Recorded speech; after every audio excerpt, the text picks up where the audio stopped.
Criminology is a true crime podcast that may contain discussion about violent or disturbing topics. Listener discretion is advised.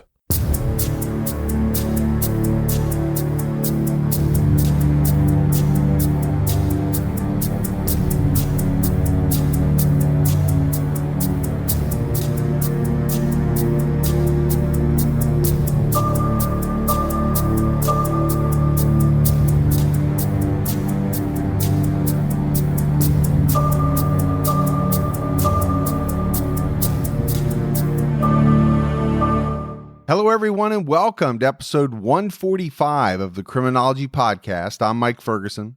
And this is Mike Morford. Mr. Morford, what is going on with you, brother?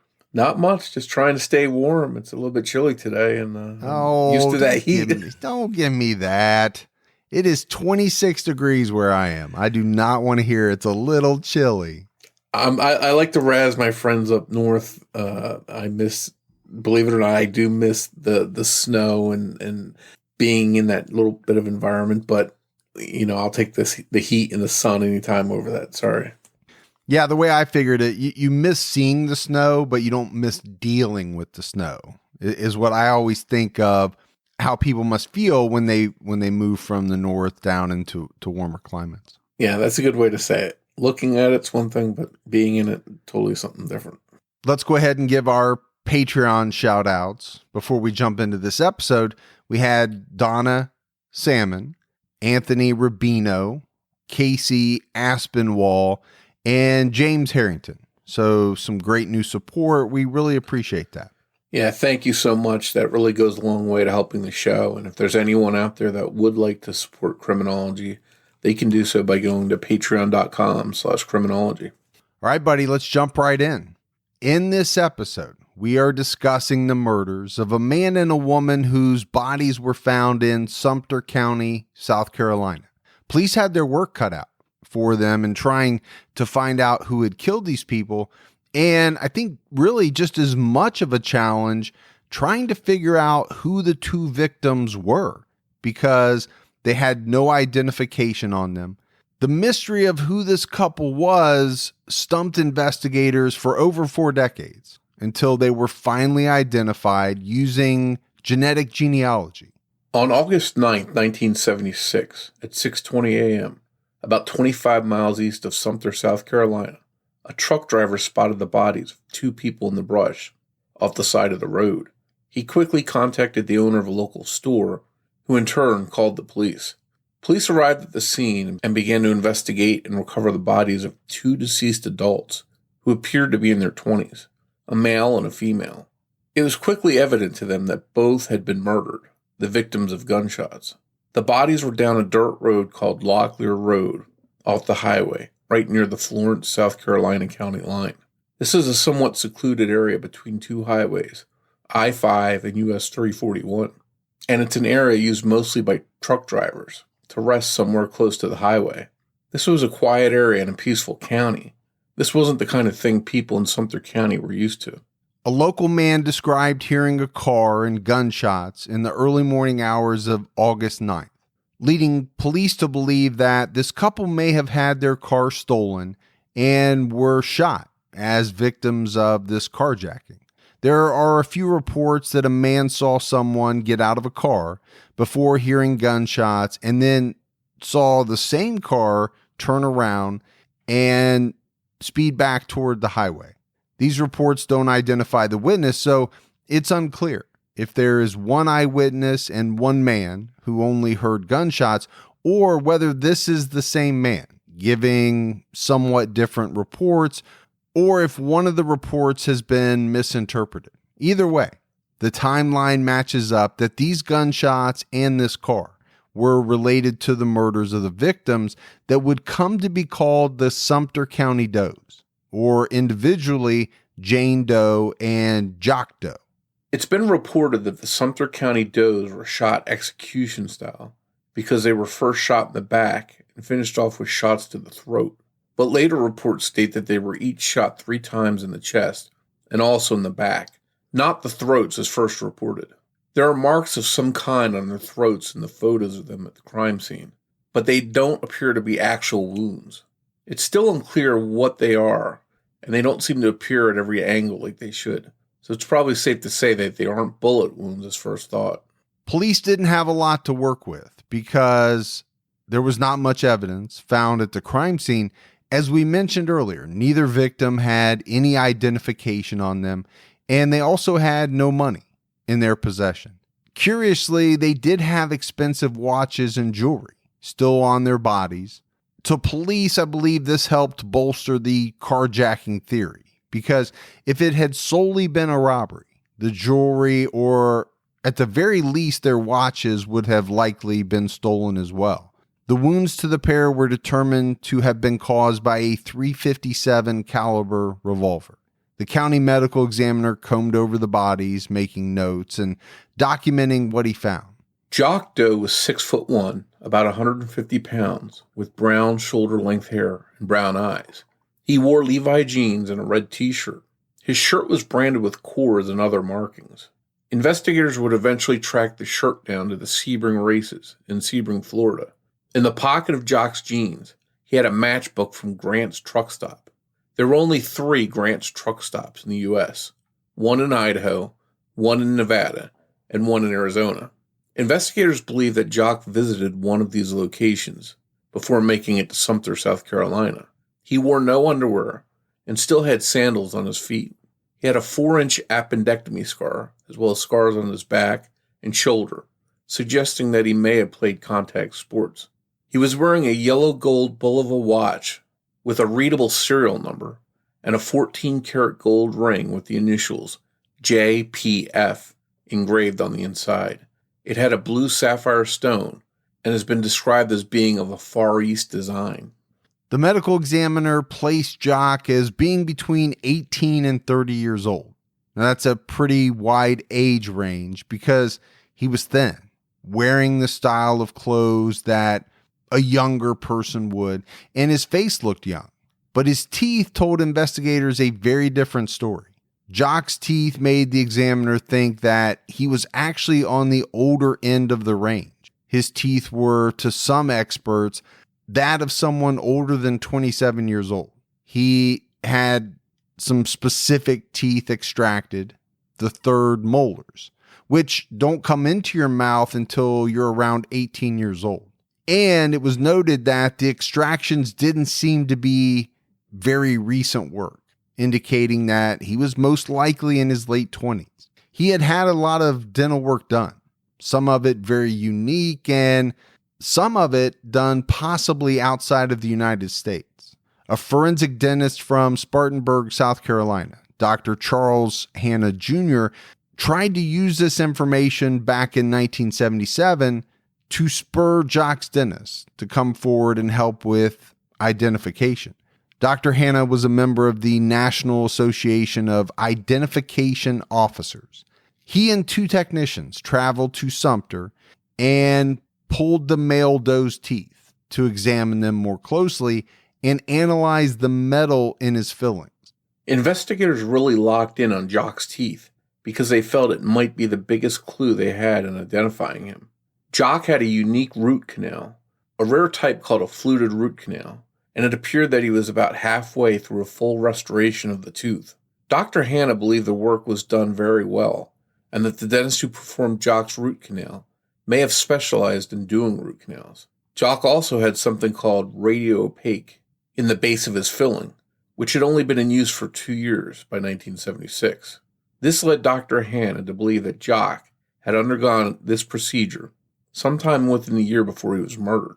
Soon after the murders, Jock's dental charts and x-rays were published in dental magazines, but unfortunately, this expert dentist never came forward. Dr. Hanna pointed out that there were multiple obstacles that could possibly keep the dentist who performed the work from identifying it as theirs, even if they may have seen it.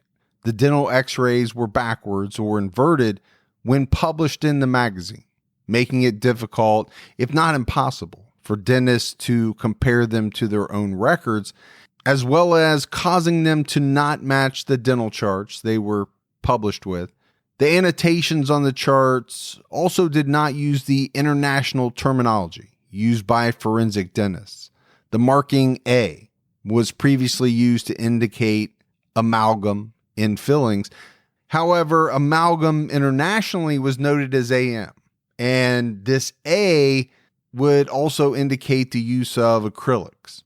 If the dentist who had performed Jock's dental work had seen the charts and thought the fillings had acrylic in them and they didn't use acrylic, they could very easily think that, okay, this was definitely not one of our patients, and they wouldn't look any further.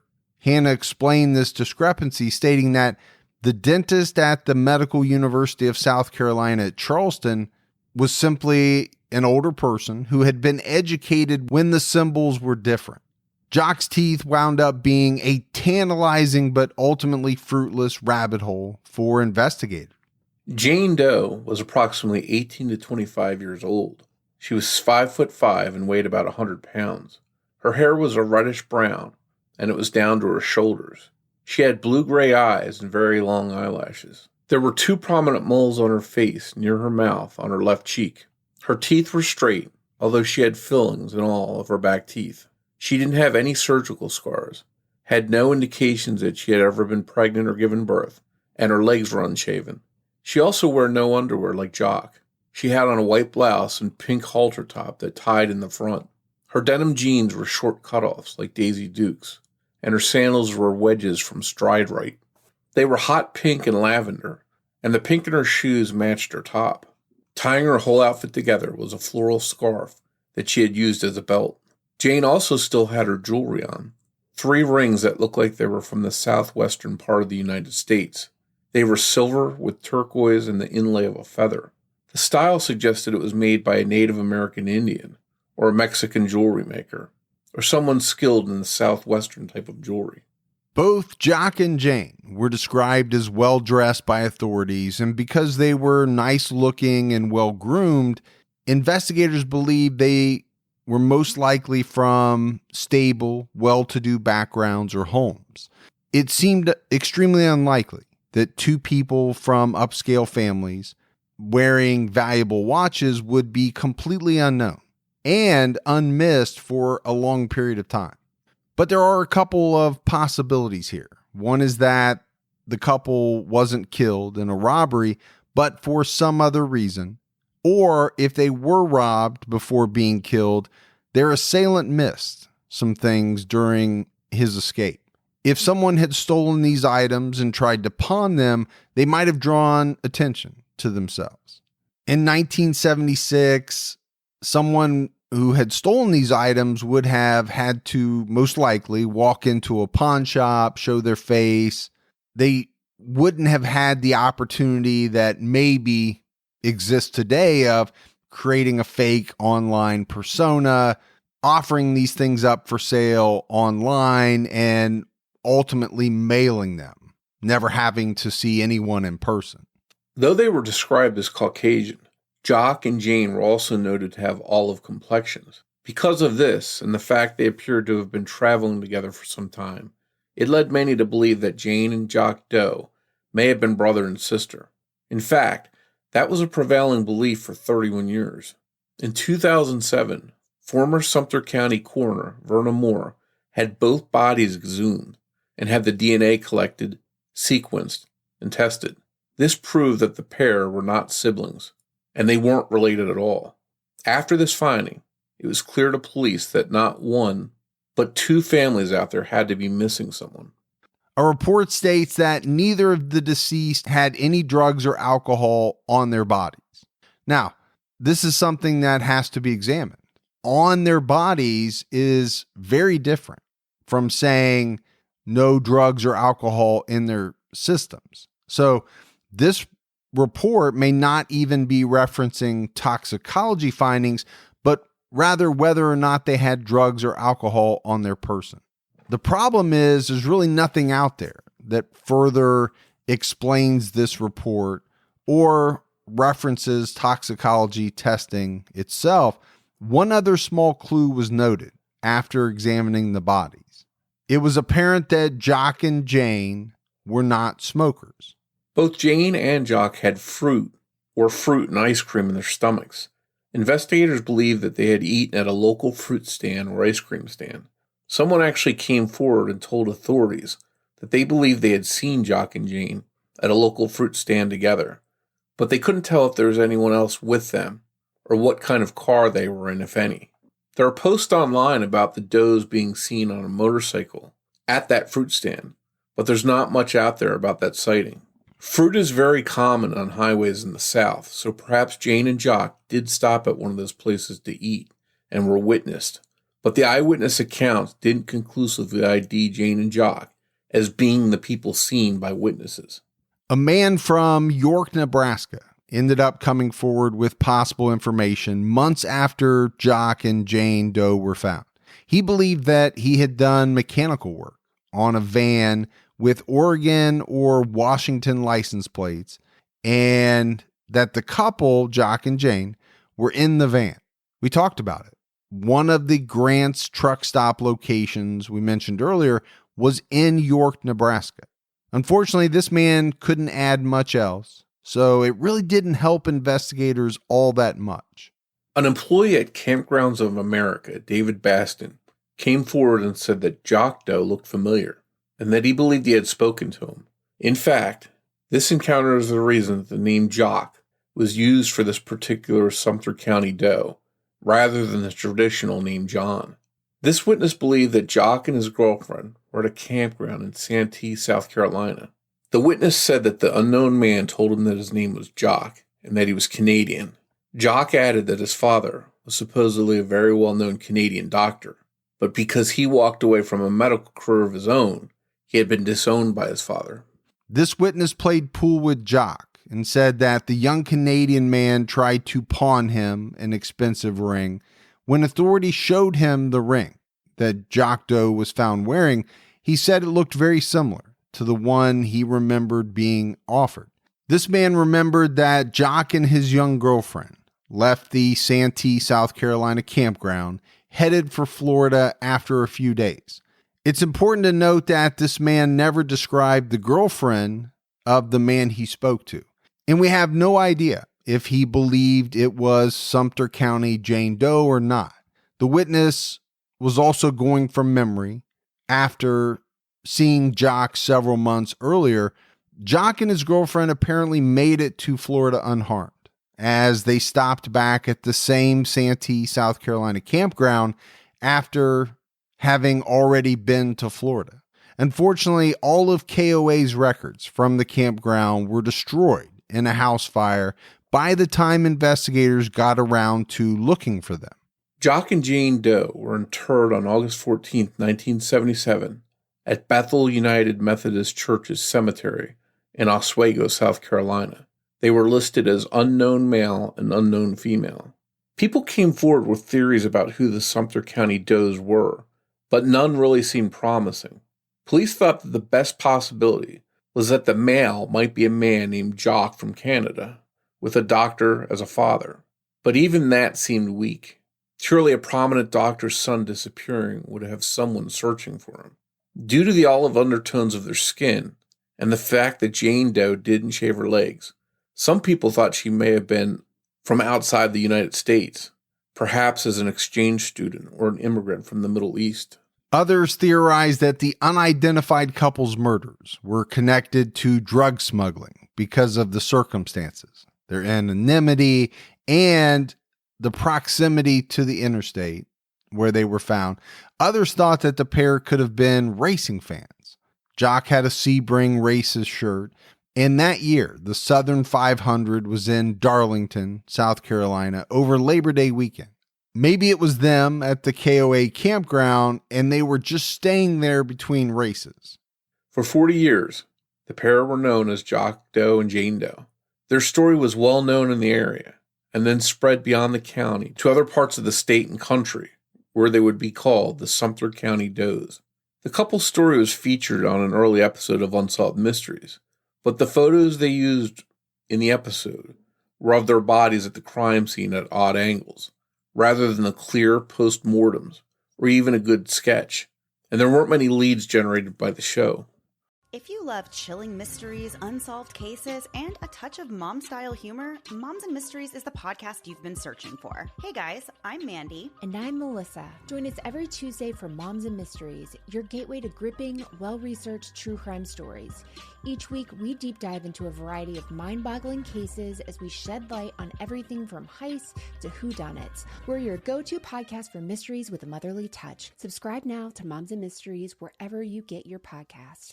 If you love chilling mysteries, unsolved cases, and a touch of mom-style humor, Moms and Mysteries is the podcast you've been searching for. Hey guys, I'm Mandy. And I'm Melissa. Join us every Tuesday for Moms and Mysteries, your gateway to gripping, well-researched true crime stories.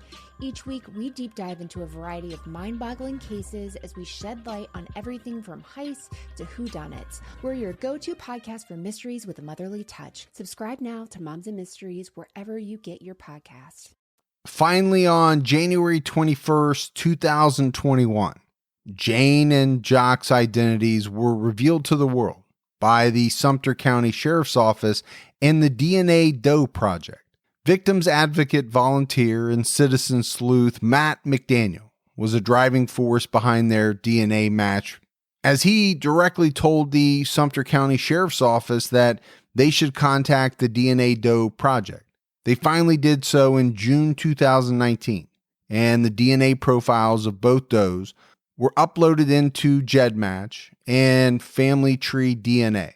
Jock and Jane were identified as James P. Freund and Pamela May Buckley. Both of their families have made requests to have their remains removed from Bethel United Methodist Church. They will likely be reburied, perhaps with proper funerals closer to home and closer to their loved ones who have missed them for years. It's still unknown at this time how and when James and Pamela met, but authorities believe they met hitchhiking. James Paul Freund was born in Fitchburg, Massachusetts on September 16, 1946. This would have made him 30 years old at the time he was murdered. His mother was from Ohio and his father was a native Pennsylvanian, born to recent immigrants from Germany and Ireland.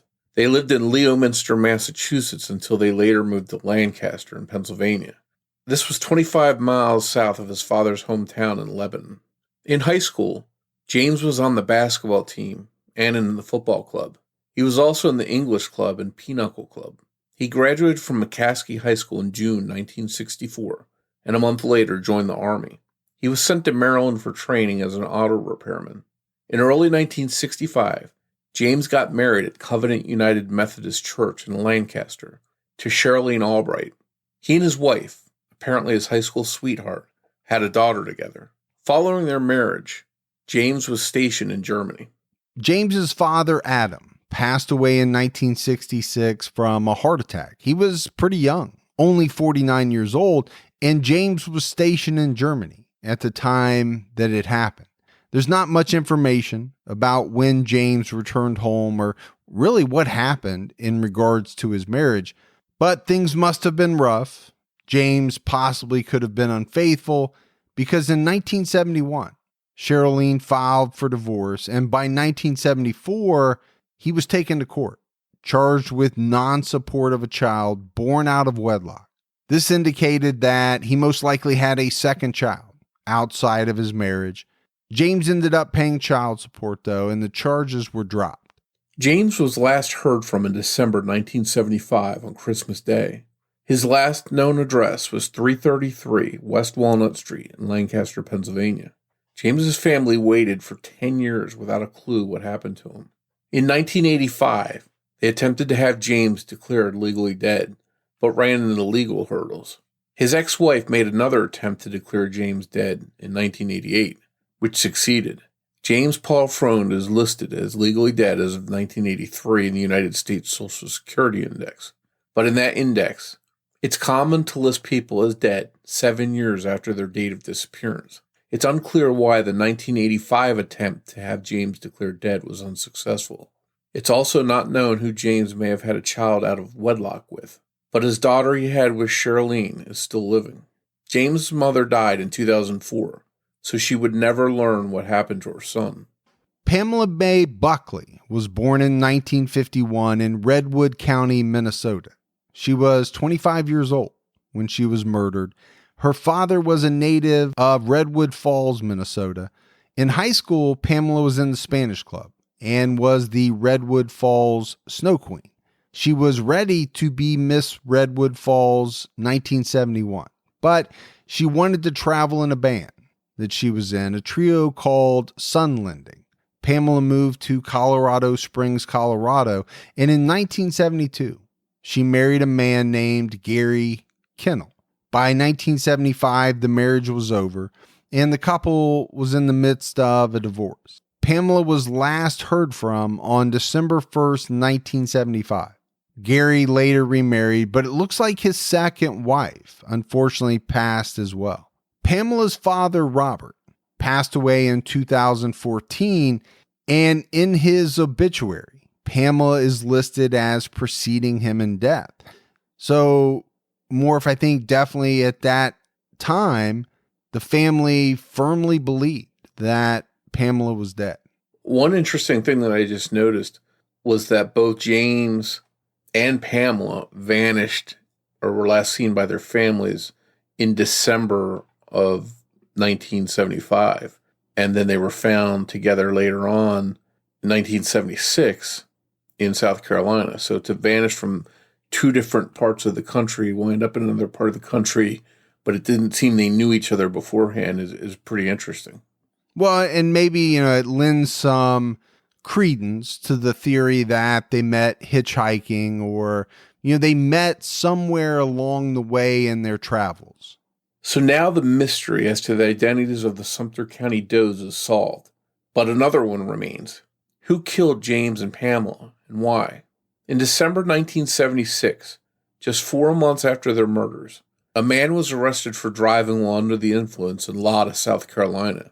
His name was Lonnie George Henry, a 60-year-old truck driver from Wadesboro, North Carolina. During the arrest, a .357 Magnum was found in his car when it was searched. The serial number of the gun was partially filed off, which caused investigators to test it for ballistics to see if it matched any crimes. And it turned out it was the weapon that killed James and Pamela. With this ballistics match, police felt that they had their best break yet in the case, but things were not as black and white as they appeared to be. Police asked Lonnie Henry flat out if he killed the young couple only months before, and he denied that he had anything to do with it. He also provided an alibi, which apparently checked out.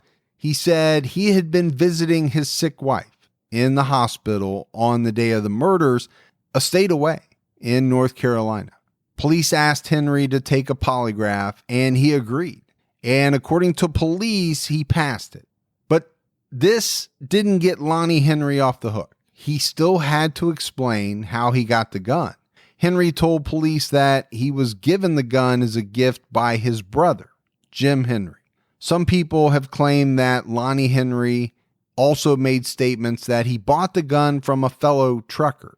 And there's a rumor out there that when police questioned Jim Henry about the gun, he stated that his brother Lonnie got the gun and filed the serial number off.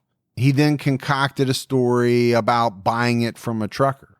And I think more if this is what is so tough in some of these cases. I mean, you're dealing with things that happened, 45 years ago? It's hard to tell what's true, what's accurate after all these years. Now, add on to that the fact that both Henry brothers are now deceased. So there's no possibility to even go back to either one of them and ask them additional questions. And I think it's unknown the extent to which police really questioned or investigated Jim Henry regarding what, if any, role he had in the murders. But what police did verify was that the gun was apparently stolen during a 1974 home robbery in the Raleigh-Durham area of North Carolina. Lonnie Henry on paper is the closest thing to a suspect. He was found with a murder weapon. He was a truck driver, so he would probably be familiar with the secluded area near where the bodies were found that truck drivers frequented.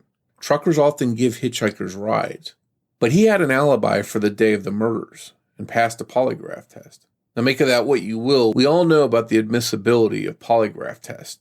As we mentioned, Lonnie Henry died in 1982 without ever being charged.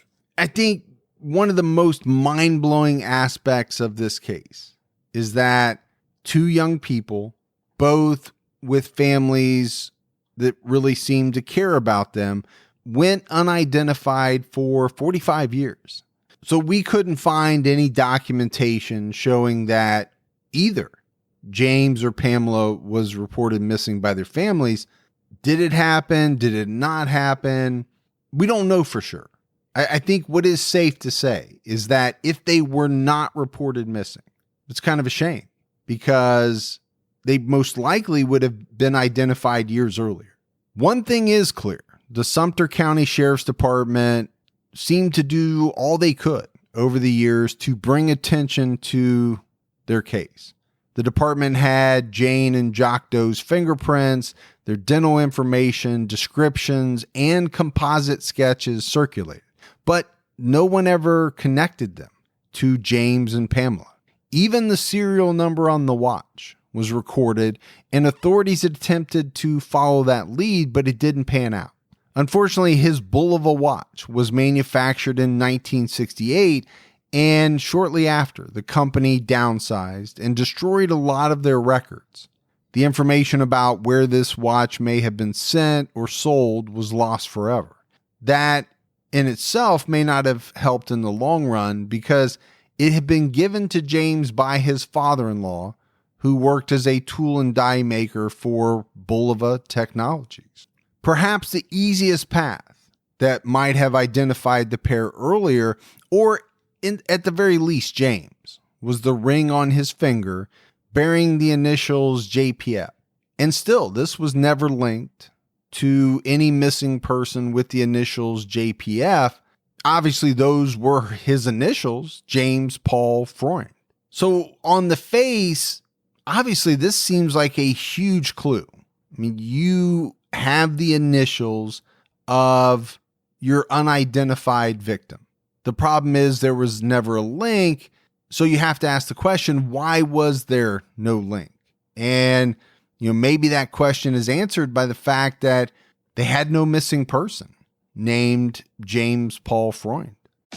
Welcome to another round of Boardroom or Miro Board. Today we talk retrospectives with Agile coach Maria. Let's go. First question. You've spent 2 hours in a team retro, but the only input you've heard is Dave's. Boardroom or Miro Board? Boardroom. In Miro, Dave can't hog the space because everyone can add thoughts anonymously, online, at the same time. Correct. Next. You need the team to act on feedback fast, so you turn all those retro notes into Jira tasks instantly. Miro all the way. And I can assign those tasks to teammates. You're nailing this. Now, you see hundreds of sticky notes from the retro. A real mess. But you organize them into 5 themes in just seconds. Miro, I basically get back an entire hour when I use its AI tools for clustering. And she's done it. Join over 60 million people running actually enjoyable and actionable retros in Miro. Get your first 3 boards free at Miro.com. That's Miro.com. James and Pamela had both been married, and James even had children. These seemingly weren't the kind of people that wouldn't be missed by someone. Because Pamela was missing in Colorado and James was known to be missing from Pennsylvania, they were never connected to South Carolina in any way. Authorities had a hard time because James was never officially reported missing at all, just declared legally dead. Since no investigators anywhere along the way connected the dots to each other, the couple continued to go unidentified. It took until 2019 for Pamela Buckley to even be entered into the NamUs database. We can only be thankful that DNA technology, forensics, and genetic genealogy have come so far so quickly, and that investigators in Sumter County made the decision to employ genetic genealogy. Sketches and photos of James Freund and Pamela Buckley are out on the internet, showing them both dead and alive.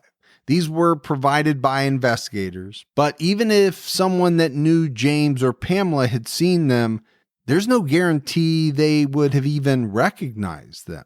Sumter County Jane Doe was noted to have 2 large and unique moles on her face, and the sketches and photos of her reflect that, but the photos that have been found of Pamela Buckley don't show any of these large moles. The lack of identification of James and Pamela for such a long period of time helps illustrate, I think, some of the hurdles that investigators had going back 20, 30, 40 years ago. And I think this case is a little different, Morf, in the fact that, investigators had 2 hurdles to cross, right? First, they had to identify the victims, and then they had to try to solve the crime. Well, how do you solve the crime without knowing who the victims were? That's tough. And if you look at James, right, a lot of people have asked this question. How did a murdered man with a ring bearing his initials not get matched to a man with those initials who was missing? Well, maybe the simple answer to that question is he wasn't missing, or he at least was not reported as missing at the time. And I think you have to talk about the connectivity back in that time frame. Even if he was reported missing, would that information have been available to the authorities in South Carolina, a place where this man seemingly had no connection? And then another question that gets asked, I think, regarding this case, and especially about James, is how did someone in the military who should have had dental records, photographs, and fingerprints on file go unidentified for so long? We have to remember that in 1976, there was no such thing as a national database that everyone could access from everywhere. By the time digital databases, and online databases especially, were even a thing, there was already a mountain of written records for every department. Think about it for a second. All of the police reports, missing persons reports, interviews, case files, exhibits, evidence logs, photographs, and more would have to be manually scanned or typed up and then entered into each database that was relevant. We're talking about a great number of years and a whole lot of cases that would have to be entered into these databases. It's hard to picture the actual amount of records that we're talking about. And even then, that only includes the records that survived and were not destroyed purposefully or by accident. Because some of those databases weren't available back then, it makes you wonder how many missing people remain unidentified due to that lack of technology. I think, Morf, one important thing to mention in cases like this one is that everyone can make a difference. Police departments all over the nation face budget hurdles and lack of resources. $2,300 was donated to the DNA Doe project for the identification of these 2 people. And it was funded through people just like you, true crime fans listening to podcasts. Dollar by dollar, 2 people got their names back, and 2 families were finally able to know what happened to their missing loved ones. The DNA Doe project has a list of current cases that need funding, and you can help by visiting dnadoeproject.org/project. There are currently 7 cases that they are trying to fund, with timeframes ranging from 1971 to 2004. And I do think this is important. You talked about the mountain of evidence and case files and all of the information that is involved in cases in departments all around the country, going back years and years and years. Well, I think a big part of that is DNA. Not every case has evidence that can produce DNA, but a lot of them do. But DNA testing is not cheap. And so my thought, Morf, is that there is evidence sitting on shelves and evidence rooms all around the country that needs to be tested. And if it was tested and entered into a database, could potentially produce a match and help solve a case. But as these departments, strapped for cash as they are, how do they prioritize? Okay, you've got this situation that happened 3 months ago versus a cold case that's languished on the shelf for 40 or 50 years. You can't test everything. It takes time, it takes money, but man, we want to see more and more DNA evidence processed and tested, and it's just going to lead to more and more solved cases. Yeah, I don't think there's any doubt that if shortages of money and resources weren't standing in the way, we'd see a lot more people being identified and a lot more cases being solved than, even though we're seeing a lot of that now. I think that the number would grow greatly if that wasn't a hurdle. Yeah, I think if we had a magic wand, right? If you could wave a magic wand and poof, all of this great evidence and specifically DNA could be tested and entered into a database, I think you would see a flood of cases solved. It's also why I say people who committed murders, vicious crimes, horrific sexual assaults back in the 60s, the 70s, 80s, if they're still alive, they got to be a little worried. They have to be sitting on the couch some nights wondering when they're going to get that knock at the door, because they most likely know they left something at the crime scene, whether it was semen or, some other bodily fluid that could produce DNA. It just hasn't been tested yet. That can't be a good feeling for these individuals who have committed crimes. And I'm glad. I hope they're feeling that. They should, because they should have been convicted 30, 40 years ago, and they've been out living their lives.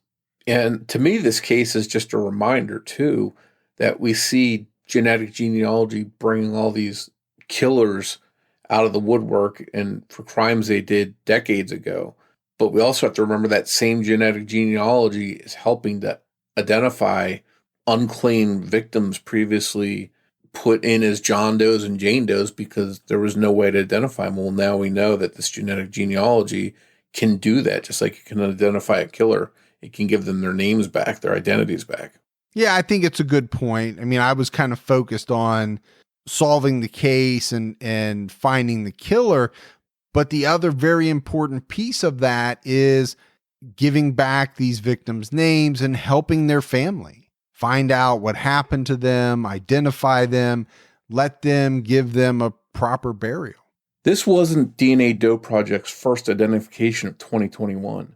And since announcing the identities of James Freund and Pamela Buckley, the DNA Doe Project has already identified another Doe and a victim of the Green River Killer, Gary Ridgway. The more people fund independent projects like this, and the more people that upload their DNA profiles to GEDmatch, the faster these identifications will keep happening. Along these lines, Matt McDaniel, the man who helped direct the Sumter County Sheriff's Office to the DNA Doe Project, started SumterMysteryCouple.com to try and help solve the mystery of who the Sumter County Does were. And now that site stands as a triumphant update. Notably, he believes there is still the possibility of an arrest in this case and says that a lead he turned in could blow the case open. News reports have also recently stated that the sheriffs plan to press for an arrest in this case, which I think when you read stuff like that, you have to think that they must be investigating a valid suspect who is still alive. So, in that respect, we'll have to stay tuned to see if another shoe drops and the second half of the Sumter County Doe mystery is solved. And I think that's very important, right? We mentioned it. There were two pieces to this case. Well, the identification of James and Pamela, that part has been solved, and that's great. But there's still this big piece out there, which is what happened to them and who was involved in their murders. I think it was important for the families of these two people to find out what really happened to them and where they've been all these years.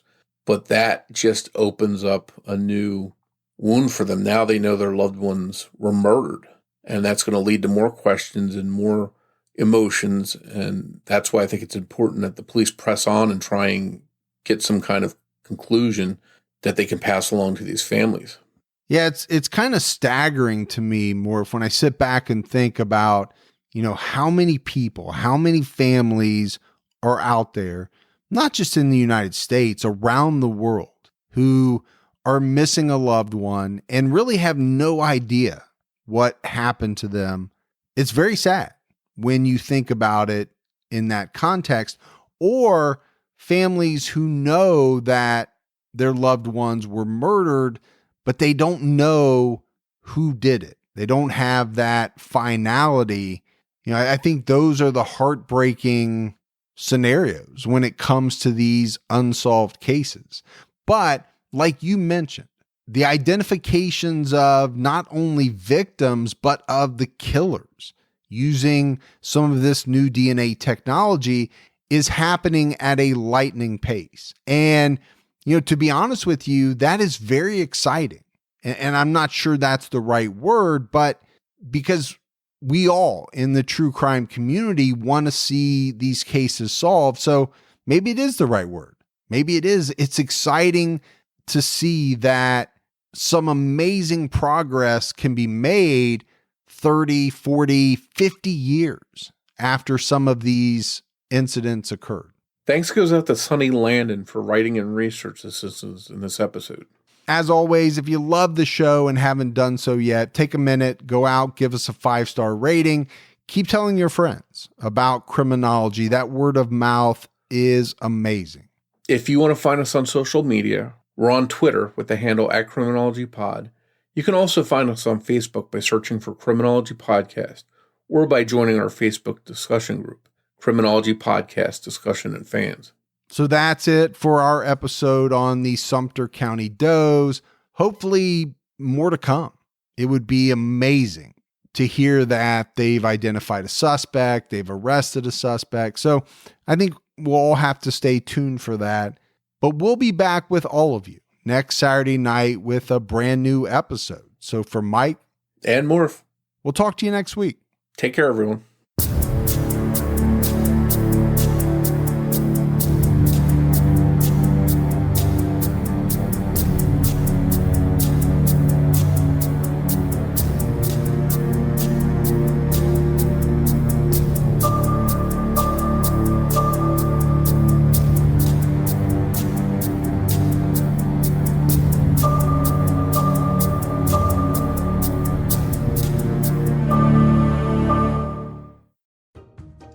Work simply doesn't work. That's why Commonwealth Charter Academy offers career readiness programs that help students jumpstart their futures. CCA, how schools should work. Visit ccaeducate.me.